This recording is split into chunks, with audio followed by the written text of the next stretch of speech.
kunnafoni min bɛ di nanzarakan na o bɛna yɛlɛma aw ye todunkan na a bɛna lase aw ma seeru sila maraka faama fɛ sabula kunnafoni sɔrɔbaliya o ye kunnasiri ye. Maraka faama ka journal banbara bɛna lase aw ma ka sababu ɲuman kɛ malizoom.net ye. Maraka faama i bisimila bi kunnafoniw bɛ cogo di. Don wɛrɛ la bɛna fasirijɛkulu ma fɛ a bɛna lase a balimakɛ Seyidu Sila maraka faama fɛ. Gawusu Keyita n denkɛ don maninkakɛnin k'ale to suya kole la bi donya in na alamisa marisi kalo tile 7 san 2019 kunnafoni bakurubaw filɛ.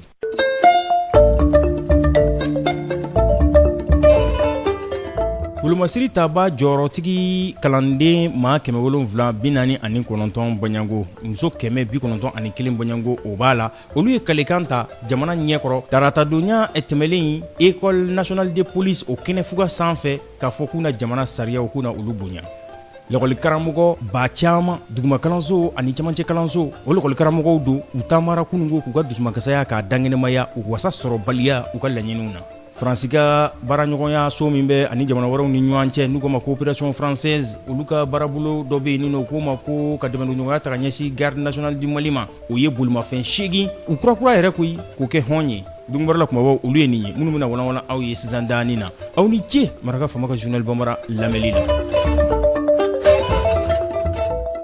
An bɔra k'o de fɔ sisan wolomasiri taba ɲɛma walanw o kalandenw n'u k'olu ma élèves sous-officiers o maa 749 muso 191 u b'u cɛla olu de ye kalikan ta jamana ɲɛkɔrɔ tarata donya tɛmɛlen u ka tolanci kɛnɛ min bɛ École nationale de police kɔfɛla na o kɛnɛ fuga sanfɛ k'a fɔ k'u na sariyaw bonya mun bɛ baara taasira sariyaw bonya Mali kɔnɔ Mali ka hɔrɔnya ani Mali ka bɔn yɛrɛla o laɲini kɔnɔna na. Ni wolomasiri taba ɲɛma walan minnu filɛ nin ye ninnu bɛ jati san 2018 san 2019 cɛdenw de ye minnu bɔra École nationale de police o kɔnɔna na. Ninnu ye kulu 25nan de bɔlen ye ni o tɔgɔ dara Alama hinɛna sergent Dawuda Sandogo la. Ministre de la sécurité et de la protection civile général de division Salif Tarawele ale tun bɛ a ko ɲɛminɛ la.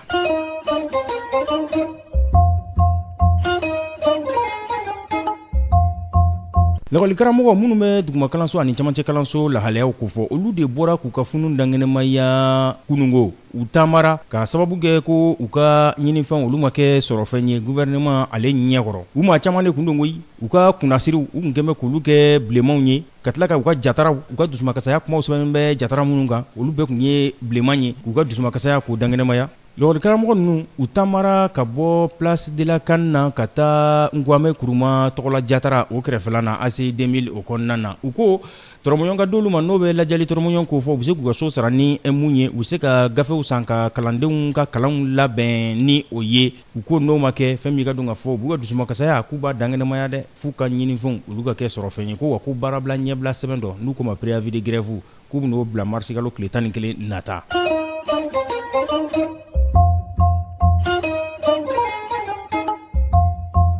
Faransi ka kulu min bɛ yen n'a bɛ Faransi jamana ani jamana wɛrɛw olu cɛ ko a bɛ olu laraw ye u ka baarabolo min bɛ yen n'u k'a ma ko appui à la garde nationale du Mali n'o ye ka dɛmɛɲɔgɔnya ta ɲɛsin an ka wolomasiri taba garidilakaw ma u ye hɔn kɛ bolimafɛn 8 Banyango la bolimafɛn 8 mun don u ka bolimafɛn sentigɛ duman minnu bɛ kɛnɛ sugu bɛɛ lajɛlen walankata n'u ko ma ko pick-up o pick-up ALTV o 8 u kura u y'o de ta k'o di an ka garde nationale ma laɲini ye min ye o de ye ka dɛmɛɲɔgɔnya ta ka ɲɛsin an ka wolomasiri taba garidilakaw ma tɔrɔmɔɲɔn sira fɛ hakilina ɲuman o jidili sira fɛ yaasa u ka baara bɛ se ka ɲɛ u bolo cogo min na ani baarakɛminɛn ɲuman nin kɛra taratadonya tɛmɛlen camp 1 de la garde nationale la Tomɔrɔbugukaw fɛ yen.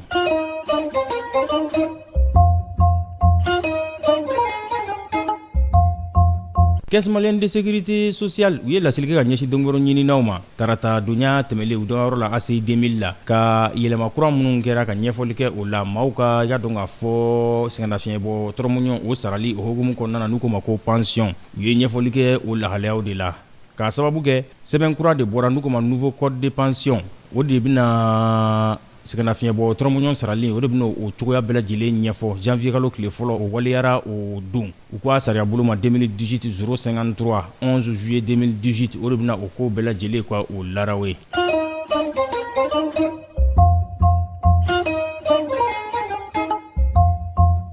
farafina bondakun kan k'aw ladɔnniya k'a fɔ general jibril basole ni ɲangili o tigɛkɔni sin bɛ ale la k'ale tun b'a fɛ ka fanga dafiri kɛ nka a ma ɲɛ a bolo san 2015 burkina faso kɔnɔ ko ta kɛra ka taa n'a ye tunisi jamana la k'a sababu kɛ k'a fari man di a la gouvernement burkina kɔnɔ olu de ye nin kuma fɔ ɲangili min ɲɛsin bɛ jibril basole ma o de ye k'a fɔ k'ale de kɛra ko yɛrɛ ɲɛmaa ye k'a fɔ an bɛ fanga dafiri san 2015 a septembre kalo tile 16 burkina faso kɔnɔ nka a ma ɲɛ u bolo n'a kɛra sababu ye maa 14 olu bɔnɛna u ni na maa 270 olu joginna ale de tun ye burkina ni jamana wɛrɛ cɛ ko ɲɛnabɔbaa ye a si bɛ san 62 baɲango la waati furancɛ kannabila o dira a ma n'o ye liberté provisoire ye ka tila k'a fɔ ko a na kɔlɔsi a dagayɔrɔ la résidence surveillée o de kɔfɛ sa ni lahalaya ninnu dangɛnɛmayara k'a fɔ k'a fari man da la ko kɛra sababu ye ka taa n'a ye furakɛlikɛyɔrɔ la a yɛrɛ soma dɔ y'o sɛbɛntiya république démocratique du congo o kɔnɔna na maa min bɛ n'ale ma garijɛgɛja sɔrɔ u ka jamana ɲamayasigi kalata la décembre kalo tile 30 tɛmɛlen ni gwara daba don